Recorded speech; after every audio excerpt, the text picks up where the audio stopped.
Get ready for some hard-hitting podcast action as you're tuned in to the Slam Session. All right, what's up, everybody, and welcome to another exciting edition of the Slam Sessions podcast. I'm your host, Albert Albanese, and as always, if you want to follow the Slam Sessions on Twitter, it's at the Slam Sessions, and if you want to follow us on Facebook, it's facebook.com/the Slam Sessions Podcast Network. As always, on the Slam Sessions podcast, we go and we talk about the world of professional wrestling. So tonight, I wanted to start off with a little bit of breaking news. Braun Strowman has been injured, hurt his shoulder. Looks like he's going to be out for a couple of months, 1 to 2 months. They're going to probably write him off on tonight's episode of Monday Night Raw. And let's be honest, this is a huge blow to the WWE right now, being that Braun Strowman has been one of the focal points of the WWE for a pretty decent amount of time. We've seen that Strowman has come out and, he's been a monster for the WWE, but we haven't really seen somebody who's supposed to be so indestructible get injured. And that's a huge blow for the WWE because he has a huge program that he's running with Roman Reigns. And let's just face it, at this point, Roman Reigns, really needs all the help he can get. He's not getting a lot of fan support. Triple H is calling him a new age heel. It's one of those things where, we look at everything from one angle and we think, man, something might be a little bit, different here. Something might change. But, everything that, it's a sport, really. It's entertainment, but it's a sport. People get hurt. A biceps tear is no joke. We've seen him put out some, pretty big guys throughout their careers for a pretty decent amount of time. For Strowman, only miss a couple months of action, isn't that big of a deal, I think. But it's a big deal in a sense that we're at a point now where the WWE needs really all hands on deck to try to make everything work out a little bit better. Today, my main focal point on the podcast is going to be talking about booking. This is, one of those things that a lot of people talk about when it comes to the WWE and something that maybe they're failing at. And I think that personally, the WWE is booking their shows completely the wrong way. I'm not going to sit here and talk about which guys should be pushed and which guys should be focal points of the show and all that kind of stuff. What I'm really looking for is the actual booking of the show. The way the WWE takes this 3-hour program, inserts everything in certain ways, and makes it so that people want to watch. Now, if you've listened to a couple of my other podcasts in the past, or if you're a new listener, I'll repeat it now for you guys. I feel that, the Attitude Era, while being a little bit overrated, is one of those situations where the Attitude Era was just booked correctly. The shows were booked the right way. In the Attitude Era, you didn't want to miss a second of anything that went on in the WWE. You'd have a big opening segment where maybe it was a talking segment. Some of the bigger names were going to come out. And you didn't want to miss what was going to happen because you knew it was going to set up the rest of the night. And as soon as that segment was over, there was something interesting on the back end before we went to commercial that makes you want to tune in and make sure that you want to stay with the program. The WWE used to have this innate ability of running their show like an actual television show. You never want to turn off, your favorite show in the middle of, the program and switch over if there's a commercial on because, man, I don't want to come back and miss that opening 5 minutes because something big is going to happen. The last thing that the WWE needs to do is have more people want to switch their channels to go and surf somewhere else.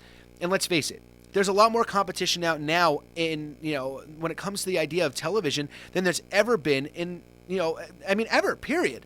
We've looked at the WWE as being maybe like a failing, kind of a deal because, hey, maybe people aren't really interested or maybe the storylines aren't good, but maybe they're just not holding people's attention. The WWE, to a point, has appeased a lot of the market when it comes to hardcore wrestling fans. We have seen, Monday Night Raw evolving into a show where matches really didn't run any more than 8 minutes to having, 20-minute matches in the middle of the show, 15-minute matches to end the show, and, some of their matches going through multiple commercial breaks. And while that isn't a bad thing, what you're doing is you're taking out the people who are there and they're looking for entertainment. If you're not a wrestling fan and you're not a fan of the actual in-ring product, or you're only a fan of the in-ring product to a point, what this breeds is the idea that the WWE is just putting on a wrestling show for wrestling fans. And while that's not a terrible thing, while having a wrestling show for wrestling fans isn't bad, you're also not gaining new viewers. What the WWE did during the Attitude Era was gain new viewers by taking the time out to develop characters and to push stories to make sure that all the fans wanted to stay tuned in to what they were watching. They didn't care that maybe there was a match between Gangrel and Steve Blackman on, because they knew that in the middle of that match, that camera can cut any minute to a backstage interview where Stone Cold Steve Austin was stalking Vince McMahon, or The Undertaker was trying to sacrifice somebody, or, Kane was wreaking havoc all over the arena. There was always something interesting going on, and it was set throughout the night.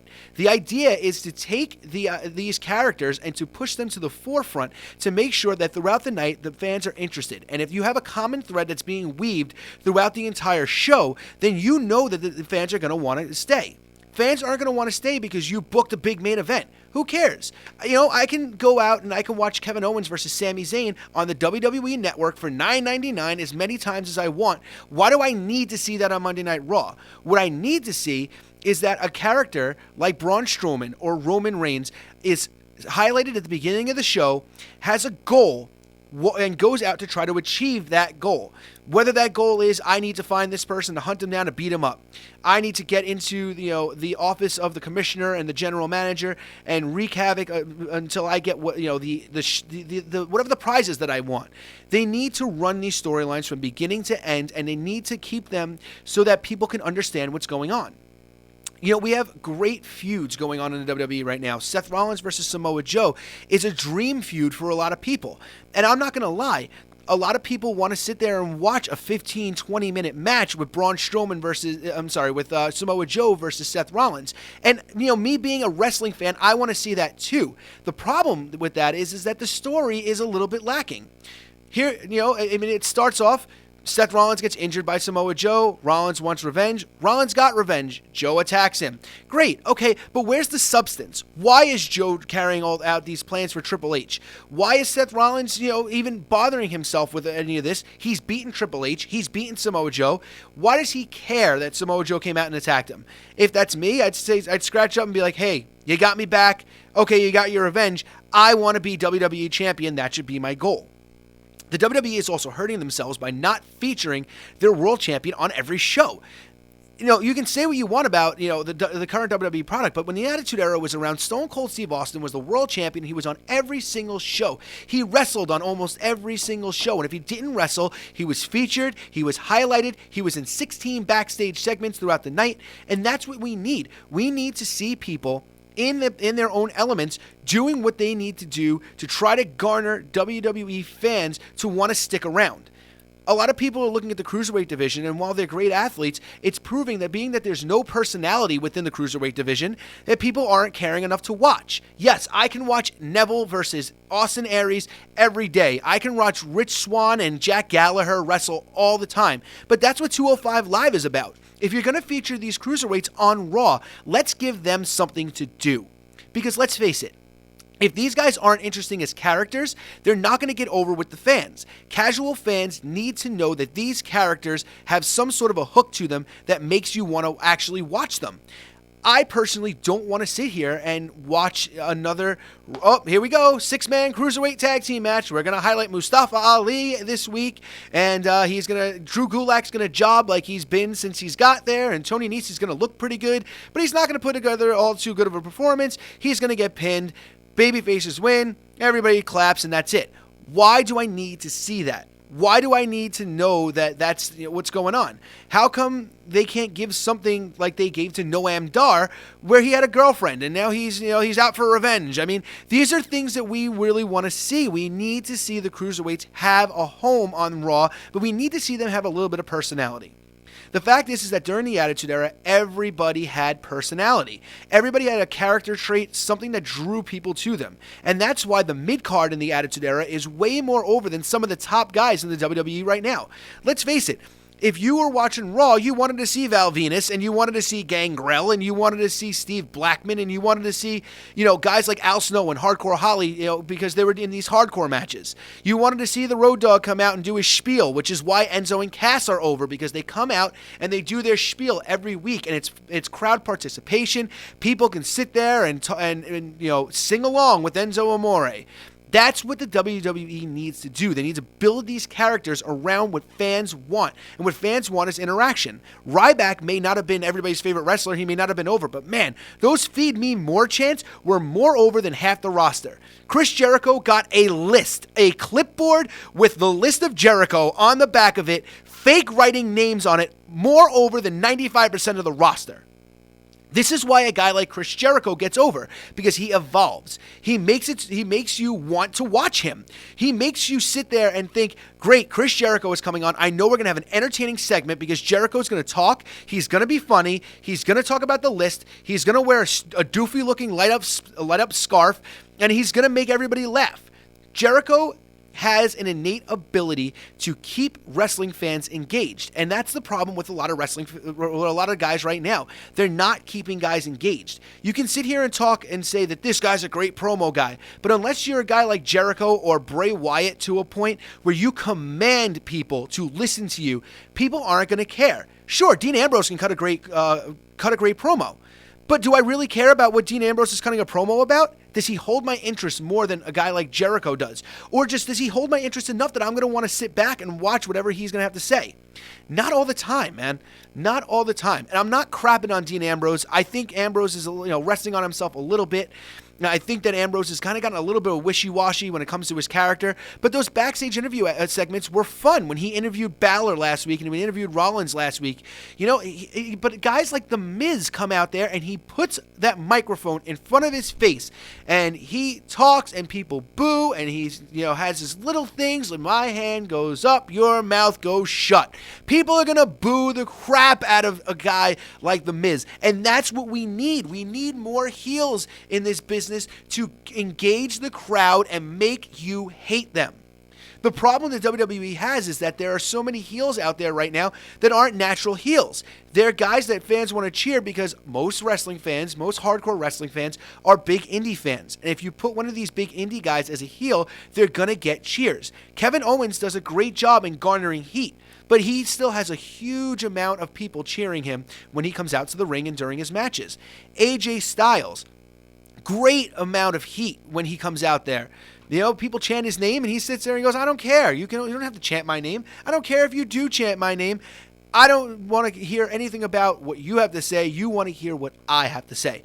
But still, every time he walks out to the ring, there's an AJ Styles chant. The WWE needs to look at their roster and maximize all of them to the best of their abilities. When you look at guys like Apollo Crews going out there with a guy like Titus O'Neil, man, do I care? I don't care about Titus O'Neil. I don't care about Apollo Crews now because Apollo Crews is with Titus O'Neil. They need to be engaging. They need to make fans want to stay there and watch their product.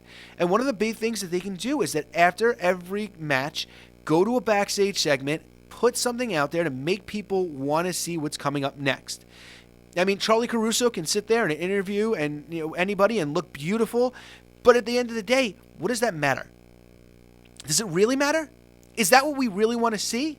Or do we want to see Charlie Caruso look beautiful and interview somebody, but he says, wait till you see what I do tonight. I can't change the channel. I want to see what this guy does tonight. And don't just say, wait till I see what I do in the main event, because I can change the channel whenever I want because all I care about is seeing what Finn Balor does in the main event. All I care about is seeing what, Seth Rollins does in the main event. What Samoa Joe does in the main event. Man, have Joe just go around and, beat up people like they did with Strowman a few weeks ago where he was just destroying people. Kurt Angle isn't being maximized to his best of abilities either. Stephanie McMahon is off TV, which is a godsend because her character gets grating and we don't know where she is and we don't know who she is most of the time. But with that being said, Kurt Angle is there, comes out, gets a huge pop, but he's just being a GM.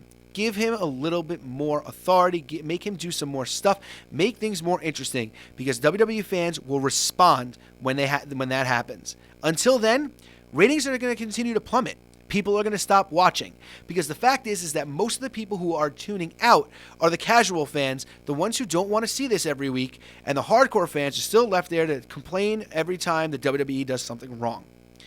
With that being said, if the WWE booked their show better, maybe more people would want to watch. I know personally, I might want to watch it a little bit more too. With that being said, that is the Slam Sessions for this week.